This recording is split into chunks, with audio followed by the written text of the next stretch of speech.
A book titled The Little Black Cat Beneath the Great Tree. Bad known. Once upon a time, before Kumirumi became a god, he wandered the universe as a spore-like being, drawn to the brilliance of life. When he descended onto the land of Yova, he planted himself deeply into the earth, and over countless years, he transformed into a magnificent tree. Time passed, and in the heavens a tiny black kitten was born. Her name was Ekathel. She was part of the family of the cat gods, but her fate was a tragic one. Her jealous older sister, Fuatal, poisoned her mother, who was carrying a cattle in her womb. When the cattle was born, her body was incomplete, her fur as black as night. A car many saw as a symbol of ill fortune. Worse still, her mother lost her life giving birth to her. With a cattle of misfortune, the tiny kitten was cast down to the earth, abandoned and alone. Little Ekathel wandered the world. She longed to play with the children of men, but her fragile little body would break apart whenever she tried, scaring them away. No matter where she went, she was met with fear and rejection. Soon she was utterly alone. One day, exhausted from her endless wandering, Ekathel found herself in a forest.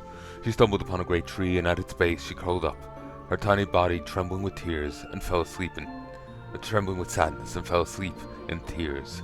But then she felt a presence. Before opening her eyes, she saw a beautiful boy standing before her. The boy smiled gently and lifted Ekathel into his arms.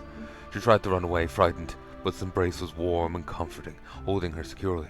As she had feared, her frail body broke apart, spilling its insides. "I'll be rejected again," she thought as she looked up at the boy, but to her surprise he wore the same kind, gentle smile. Relieved, Ekathel drifted into the most peaceful sleep she had in ages.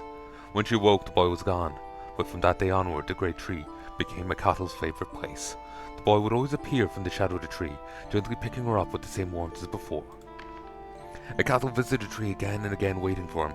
Sometimes she would try to take on the form of a little girl, hoping to please him more, though she often failed and her body broke her body once more. Still, her time with the boy was the happiest she'd ever known. However, this era came to be known in later years as the Age of War, a time of great strife and terror. As the shadows of war crept into the forest, the trees around the Great One burned, and calamity followed calamity. Ekathel, seeing the destruction, began to blame herself, convinced that her presence was the source of misfortune. One day, beneath the great tree, she confessed her sorrowful past to the boy. In response, he spoke gently to her. "My dear Ekathel, it's your gift of fortune that has kept this tree safe from the war." The boy revealed that the great tree was, in fact, its true form. He then gave her a new name, Ekathel of Luck. In that moment, the two of them were bound by a sacred bond. Together, Kumiromi and Ekathel worked hand in hand, creating a sanctuary of peace where all life could flourish, even amidst of the age of war. It was then that Ekathel finally understood it was not a cattle of misfortune, but truly a cattle of luck.